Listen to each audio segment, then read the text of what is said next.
माँ जी तो किराया आ गया, इतना सूटा के पीछे लेते हो, मेरा 2 सूट ना रह रे। पैसे दिखे ना गैल मांगना चालू कर दे। अपने बाप के तक मैं ले आवे कि ना ले आवे। ले पकड़ भीख मंगी की तेगी। सुन माँ जी, इसी में वो गाड़ी भी ना हटती से बिक के पैसा की मना जरूरत है, पकड़ो अपने पैसे।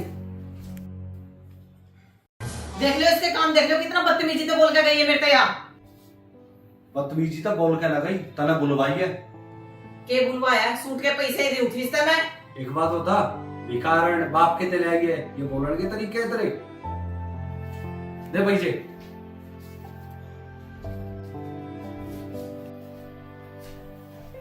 ले बेटा, और गाड़ी 6 महीना रहेगा रे। जीव तो ने माँ समझेगी ना, जीव ने बेटी समझेगी वो। ठीक है पापा जी, आगे तो ध्यान रखूंगी। और तेरे से भी कम वो नहीं था, तू सुधर जा। जब तूने अपनी बेटी समझेगी ना, जब तूने अपनी माँ समझेगी वो।